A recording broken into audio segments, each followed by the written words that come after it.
SN jewellers प्रस्तुत करते हैं दिवाली धमाका। स्पेशल दिवाली ऑफर, फ्री खरीदिए सोने के जेवर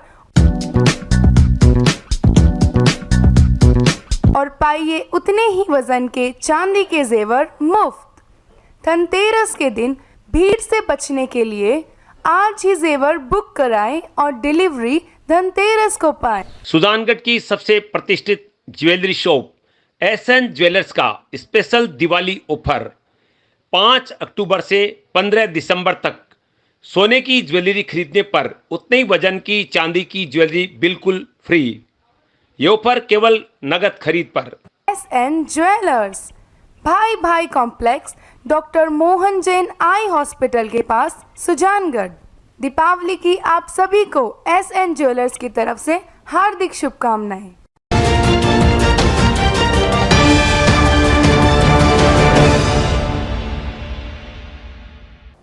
नमस्कार, SN प्लस के हलचल दिन भर में आपका स्वागत है। मैं हूं गौरवी वैष्णव। सबसे पहले खास हलचल पर एक नजर। सुजानगढ़ में कोरोना वैक्सीन में घोटाला, मरे हुए व्यक्ति को लगाया कोरोना का टीका। कोलासर के छात्र गणेश शर्मा की हत्या को लेकर जिला मुख्यालय पर प्रदर्शन, 40 लाख के मुआवजे और परिजन को सरकारी नौकरी की उठी मांग। विधायक मनोज मेघवाल ने ली जलदाय विभाग के अधिकारियों की बैठक, पानी की व्यवस्था सुचारू करने के सख्त निर्देश दिए। चूरू में युवती ने लगाई फांसी, युवक पर हुआ मुकदमा दर्ज। विधायक भंवरलाल शर्मा के निर्देश पर सरदार शहर चेयरमैन राजकरण चौधरी ने सरकारी अस्पताल का औचक निरीक्षण किया, मिली बहुत सी खामियां, डॉक्टर मिले नदारद।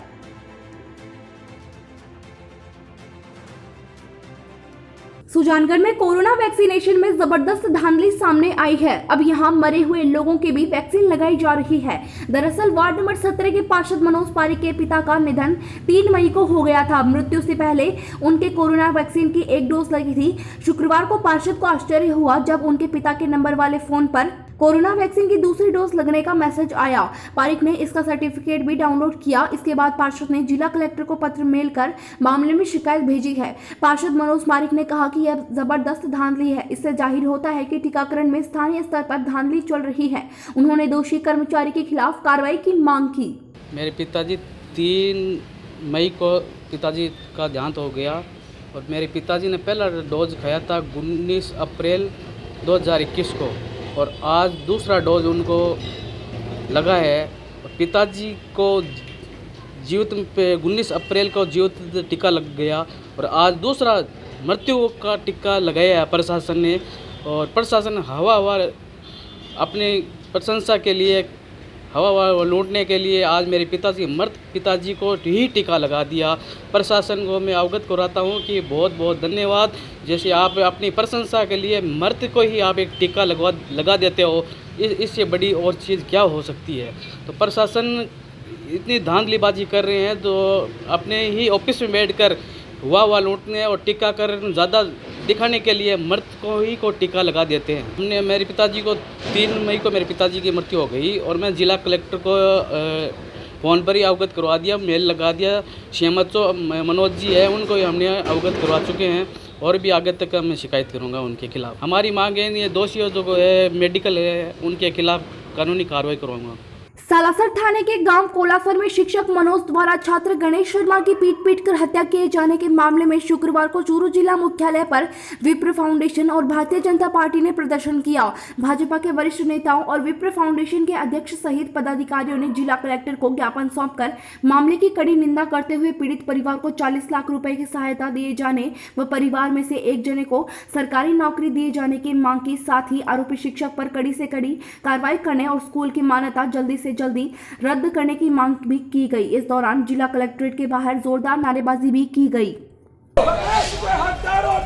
फांसी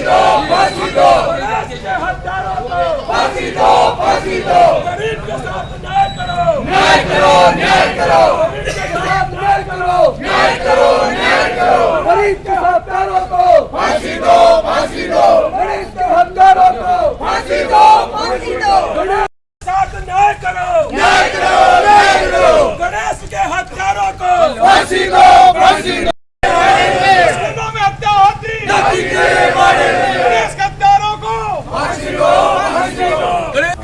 सर ये बच्चे के पिता है ये सब हमारा 4 मांगे हैं। पहली तो साहब ये है कि ये बीपीएल परिवार है, इसको 25 लाख रुपए का मुआवजा मिले। हो सकता है ये बच्चा डॉक्टर बनता, आपकी तरह कलेक्टर बन गया। एक इसके साहब इनके परिवार की किसी न किसी सदस्य को सरकारी नौकरी मिले, स्कूल की मान्यता रद्द हो और आईपीएस अधिकारी से इसकी जांच हो। आर्थिक मुआवजा 25 लाख रुपए। बीपीएल परिवार एकदम बीपीएल परिवार। जब आप अपनी तरफ से भी रिपोर्ट भेजिए। दूसरी साहब हमने इसमें लिखा नहीं, पर वहाँ जब इस बच्चे के साथ ये अपराध हुआ तो वहाँ स्टाफ भी होगा और भी बच्चे होंगे, उनको भी साहब इसमें जांच में शामिल किया। और वहाँ जो साक्ष्य मिटाने का काम किया गया, ब्लड वगैरह पड़ा था उसको उन्होंने साफ किया है, तो वो तो अलग चीज है।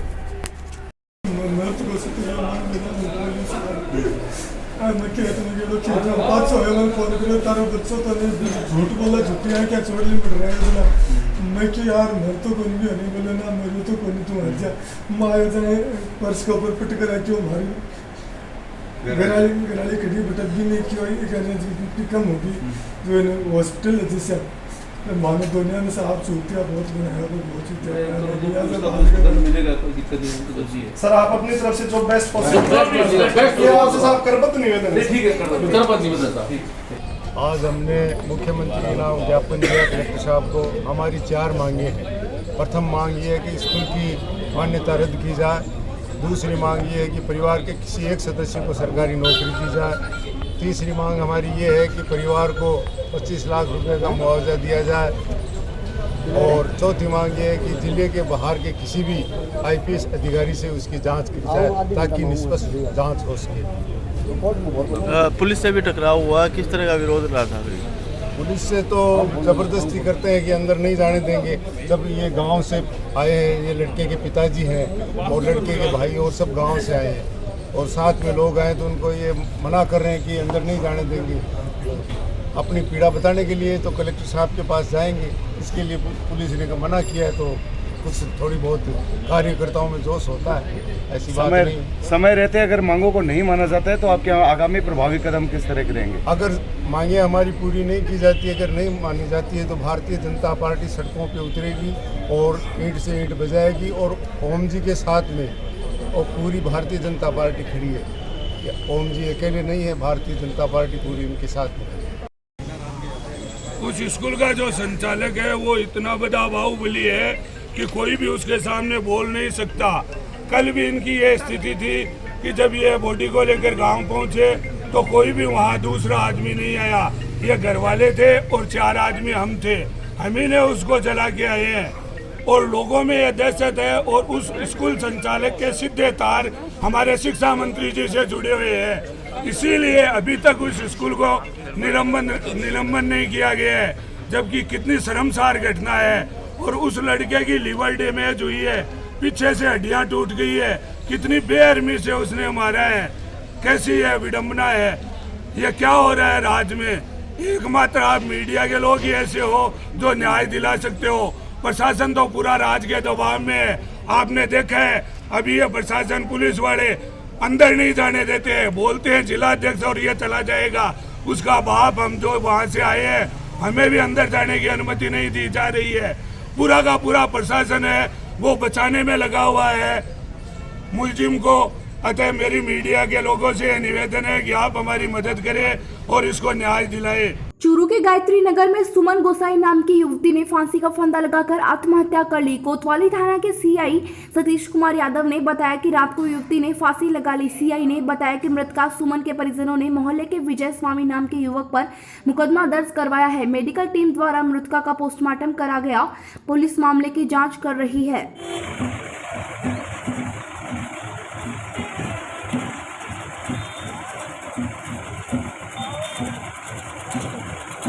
रात को एक लड़की सुमन जिसने फांसी खाकर आत्महत्या कर ली, इस संबंध में परिजनों ने रिपोर्ट दी है। 306 का अलग से मुकदमा दर्ज किया जा रहा है और मृतका का मेडिकल बोर्ड से पोस्टमार्टम करवाया जा रहा है। और किसी के ऊपर आरोप भी लगाया गया है मृतकों ने? हाँ, विजय स्वामी नाम के लड़के पर आरोप भी लगाया गया है। कहाँ का रहने वाला है विजय स्वामी? यहीं का है, चूरू का ही। सरदार शहर में बढ़ते डेंगू के प्रकोप के बाद भी राजकीय अस्पताल में अव्यवस्थाओं का अंबार लगा हुआ है। कुछ मरीजों ने विधायक भंवरलाल शर्मा को शिकायत की, जिस पर विधायक शर्मा के निर्देश पर शुक्रवार को नगर पालिका अध्यक्ष राजकरण चौधरी ने राजकीय अस्पताल का औचक निरीक्षण किया। निरीक्षण के दौरान 21 चिकित्सकों में से 4 चिकित्सक अपनी सीटों पर मिले, अन्य चिकित्सक नदारद मिले। चिकित्सक कक्षों के आगे मरीजों की लंबी कतारें लगी हुई थी। मरीज चिकित्सकों का इंतजार करते देखे गए। वहीं अस्पताल के कई वार्डों में कई बेड पर चद्दर और गद्दे नहीं मिले। अस्पताल की हालत ऐसी थी कि एक बेड पर बिना गद्दे और चद्दर के 2-2 मरीज लेटे हुए मिले। इसके अलावा अस्पताल में सफाई व्यवस्था चौपट मिली, जिस पर पालिका अध्यक्ष ने नाराजगी व्यक्त की।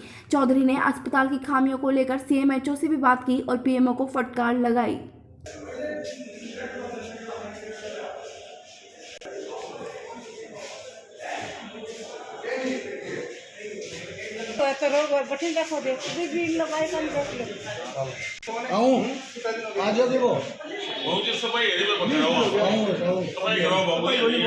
क्या नगर पालिका की हॉस्पिटल की हालत है? इंचार्ज घर सुता है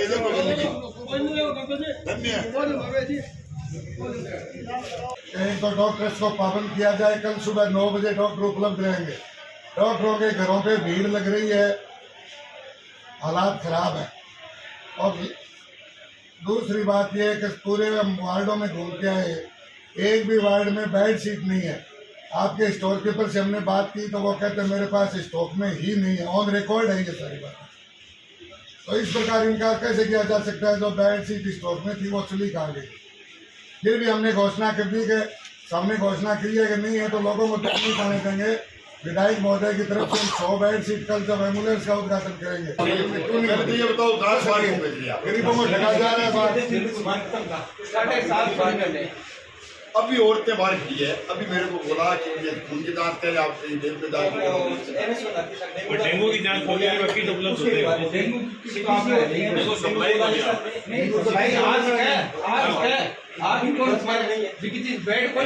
बिल आ रहे आपको कौन सा आपको कौन सा बेड शीट कमी बेड शीट तो मैं थाने 500 रुपया पर बेड शीट कौन दो एक बार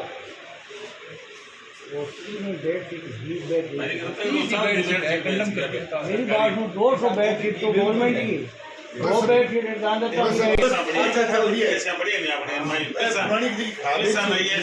जरूरत है इंटेंट करके नहीं एक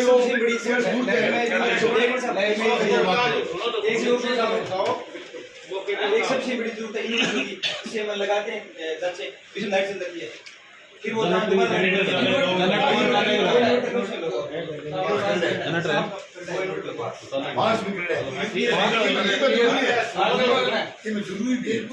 और बता और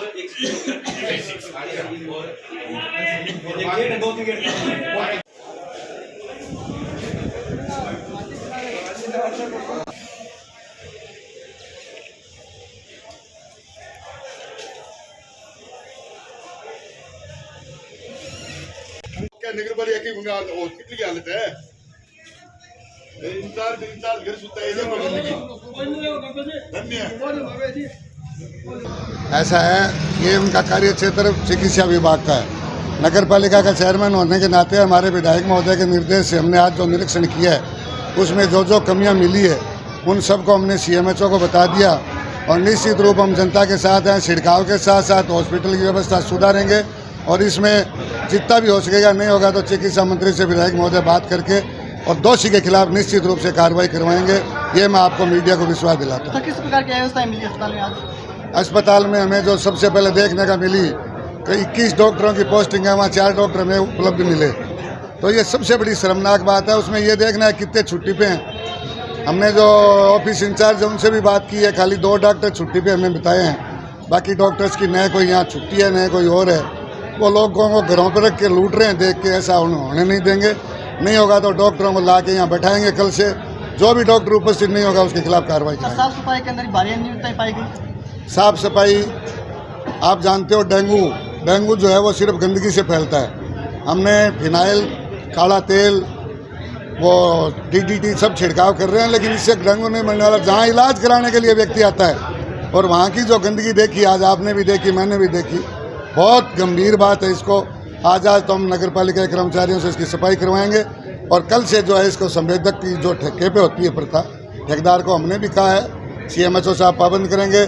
अगर सफाई नहीं हुई तो उसको ठेकेदार का ठेका कैसे। बेड शीट भी एक ही बेड पर नहीं मिली, क्या कुछ है? बेड शीट का मामला तो बहुत ही गंभीर है। जब पेशेंट को बैठने के लिए बेड शीट नहीं मिले, हालांकि बरामदे भरे हुए हैं रोगियों से, तो बेड शीट का हमने स्टोर कीपर से आपके सामने बात की, तो स्टोर कीपर महोदय का ये कहना है कि हमारे पास स्टॉक में नहीं है। स्टॉक में नहीं है तो बेड शीट थी वो गई कहाँ, ये जांच का विषय। 100 बेड शीट विधायक भवनलाल शर्मा की तरफ से हम कल भेंट करेंगे और निश्चित रूप से रोगियों को राहत दिलाएंगे। जांच के लिए हमने आज लैब का पूरा निरीक्षण किया, लैब के अधिकारियों से बात की भी क्या क्या सामान आपके पास उपलब्ध नहीं है। डेंगू से संबंधित जांच का जो भी सामान इनके पास नहीं है वो हमने लिखा है। CMHO साहब से बात की है, वो कल चूरू से आ रहे हैं। जितनी भी डिमांड है वो डिमांड पूरी करवाने का प्रयास करेंगे। निश्चित रूप से जांच ज़्यादा से ज़्यादा हॉस्पिटल में हो इसकी व्यवस्था कराने का हम हर संभव प्रयास करेंगे। रतनगढ़ के रत्नादेसर में गुरुवार को प्रशासन गांवों के संग अभियान के दौरान समाज सेवी व पर्यावरण प्रेमी शिक्षक बाबूलाल तुनगरिया द्वारा निर्मित किए गए पोस्टर डेंगू मुक्त चूरू अभियान का विमोचन कांग्रेस नेता पूसाराम गोदारा, उपखंड अधिकारी विजेंद्र सिंह, विकास अधिकारी दिलीप कुमार गुड़ेसर, सरपंच दिव्या राठौड़, नायब तहसीलदार सुभाष कुलहरी व प्रवीण कुमार सैनी द्वारा किया गया। इस अवसर पर गोदारा ने तुनगरिया द्वारा चलाए जा रहे डेंगू मुक्त चूरू अभियान की सराहना करते हुए कहा कि डेंगू से बचाव के लिए जागरूकता बहुत जरूरी है। आमजन की सहभागिता से ही डेंगू के खतरे को रोका जा सकता है। उपखंड अधिकारी विजेंद्र सिंह ने कहा कि हम सबकी भागीदारी से ही होगी डेंगू की बीमारी दूर, और कहा निकटतम चिकित्सा केंद्रों पर परामर्श और उपचार लेने, घरों के आसपास पानी इकट्ठा नहीं होने देना, दूषित जल को हटाना, मच्छरों से बचाव के लिए पूरे कपड़े पहनना, सोते समय मच्छरदानी का उपयोग करना, पौष्टिक भोजन करना, व्यायाम एवं योग करने आदि सावधानियां रखकर खुद को, अपने परिवार को और आसपास के वातावरण को डेंगू के खतरे से बचा सकते हैं। आज ग्राम पंचायत मुख्यालय रत्नादेसर में प्रशासन गांवों के संग अभियान के दौरान पर्यावरण प्रेमी शिक्षक साथी बाबूलाल जी तुनगरिया द्वारा डेंगू मुक्त चूरू अभियान का आगाज किया गया, जिसके पोस्टर विमोचन का कार्य कांग्रेस नेता श्री पूसाराम जी गोदारा, उपखंड अधिकारी श्रीमान विजेंद्र सिंह जी, नायब तहसीलदार सुभाष चंद्र जी कुलहरी के द्वारा किया गया। इस अवसर पर विद्यालय के बच्चों द्वारा गांव की गलियों में साफ सफाई की गई एवं ग्रामीणों को समझाया गया कि डेंगू किस कारणों से फैल रहा है, उसके लिए क्या क्या उपाय करने चाहिए, कैसे उसका बचाव किया जाए और पौष्टिक आहार लेने से प्लेटलेट्स कैसे बढ़ती हैं, कि इन सब के बारे में बाबूलाल जी तुनगरिया के नेतृत्व में ग्रामवासियों को जानकारी स्काउट के बच्चों द्वारा दी गई। गुरुवार की शाम जय निवास पर हुई बैठक में विधायक मनोज मेघवाल ने पेयजल की व्यवस्था सुचारू करने के निर्देश दिए। मेघवाल ने कहा कि शहर में 2-3 दिन से पानी की सप्लाई हो, कई जगह लीकेज की शिकायतें मिल रही है, वहीं कई इलाकों में अभी तक पाइपलाइन भी नहीं बिछाई गई है। मेघवाल ने अधिकारियों से कहा कि पानी से जुड़ी सभी समस्याओं का जल्द से जल्द समाधान किया जाए। विधायक ने नई टंकियों के निर्माण को लेकर मीटिंग में ही उच्चाधिकारियों से बात की। उन्होंने बताया कि हनुमान धोरा व सांड चौक में जर्जर हुई टंकियों की जगह नई टंकियां बनाई जाएगी। इसके अलावा करनी कॉलोनी, नलियाबाग, नूरनगर व छापा रोड पर भी नई टंकियां बनाई जाएगी।